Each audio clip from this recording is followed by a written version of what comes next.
Hello everyone, this is me, Maristani Vlog. I hope you are all doing well today, guys. So first of all, I just want to say thank you guys for the love and support sa aking small YouTube channel, guys. Salamat at mabot na tayo ng 2 years mahigit sa ating YT Live. So ayun, thank you. Just a short story lang po. So, ayun, nagpapasalamat ako kasi honestly, ay malaki ang naitulong sa akin ng YT. So, ayun, ang isa po ay dito po ako nakamupon. Unti-unting nakamupon sa aking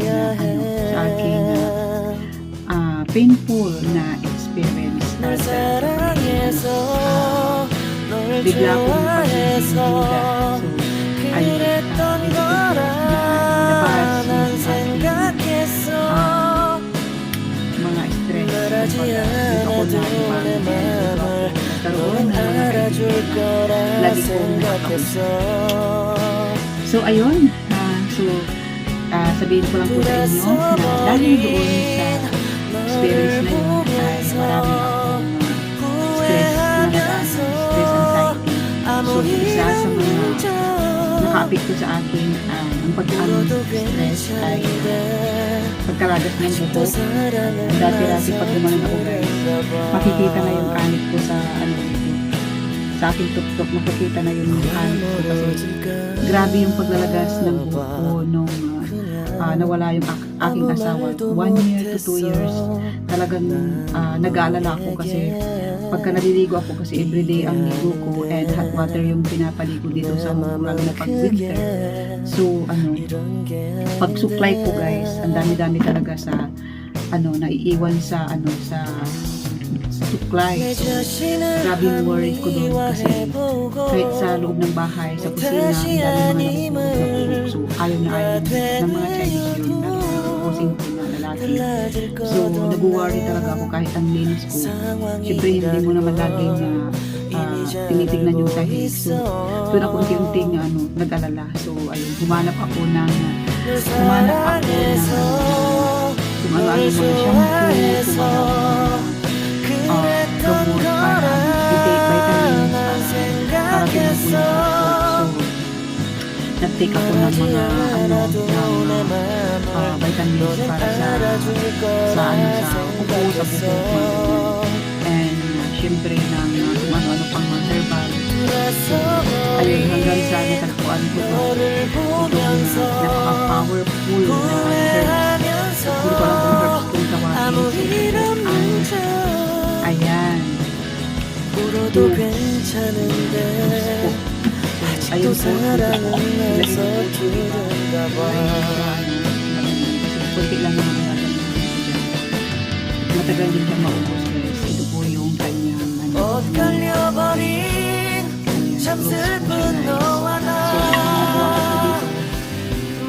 ay busog po siya sa babas. Ako dito ng tatlo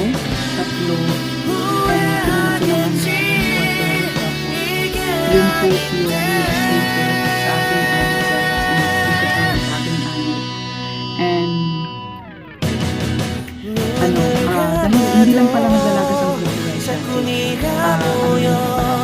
nagkaroon din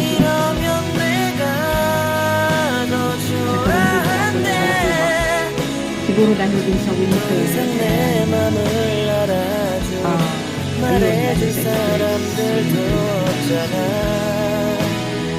ito po gamit po siya ng ito po yung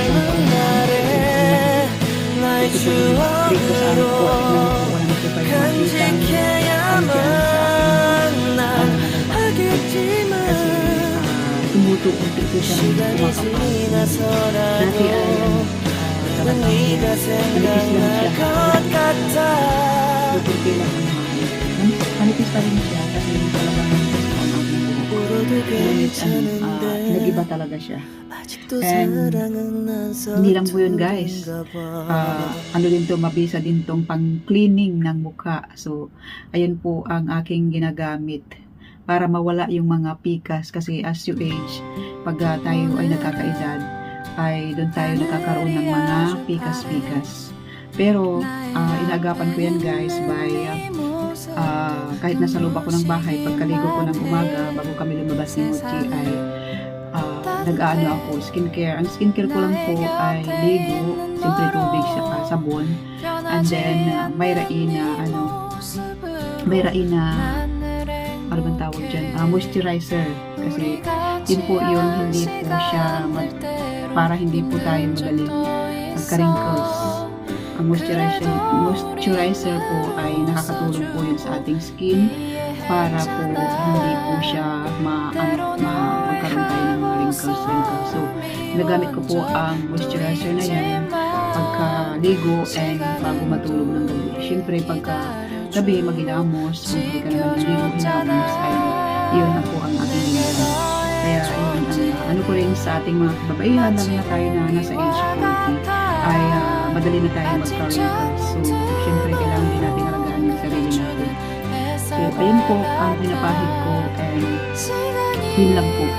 And pag lumalabas naman ako ng Sunday ay yun lang, and then sunscreen, huwag niyo din palang kalimutan mag-sunscreen sa maaga. Kahit hindi kayo lalabas, maglagay po kayo ng sunscreen kasi yung ilaw po din natin sa bahay ay nabukos din yan ng ating mga pikas. So, ayun. Ito rin po ang ginagawa kong pang linis. Pero usually, sa akin lately, or matagal na hindi na ako gumagamit ng inner stringent. Ano lang talaga, hugas lang ng sabon, at ang sabon ko rin po ay hindi rin po siya mamahalin.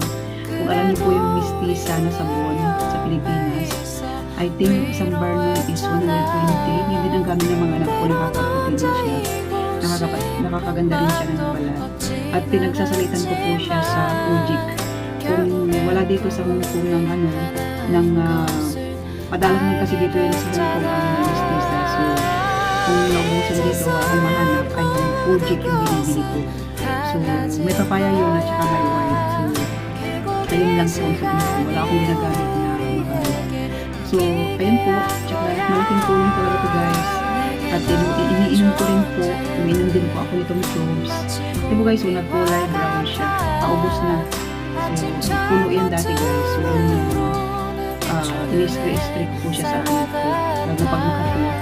Kaya ini-spray ko siya. And then, sa ko po, panlinis ng ating mukha. Ayan.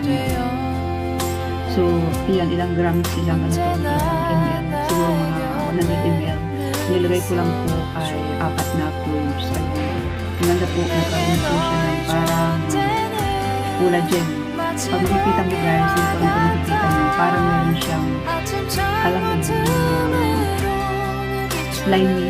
Alam mo yung okra na madulas, meron siyang parang slimy. So, diba ang okra ay mayaman din sa collagen. So, ayun po. Try niyo po, maniwala kayo sa nila, kayo po ang makasunod dito. Tapos ano siya,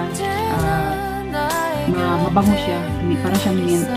So ang ginagawa ko guys, pag before matulog ng gabi din, para masarap po ang aking tulog, ay bago ako matulog, ay kumukuha ko ng hot water. Wala akong dito, cup. So bago matulog ay naglalagay ako ng dalawa sa hot water, tapos hinahayaan ko muna siya hanggang sa maging maligamgam yung tubig at kumulay ng konting brown kasi hindi siya kukulay maigi kasi matigas to. So gusto niyo ng makulay, kinabukasan pa yun. Pwede niyo rin kinabukasan umaga, lagyan niyo lang ng hot water para maligamgam. At saka bago matulog, kung gusto masarap ang tulog mo, ito yung inumin mo, dalawa lang kasi baka bumaba masyado yung ating dugo. So yung dalawa, inumin mo yan bago matulog. And promise, hindi pa lang kung i-effect ko sa inyo, pero sa akin talaga ay nag-work siya.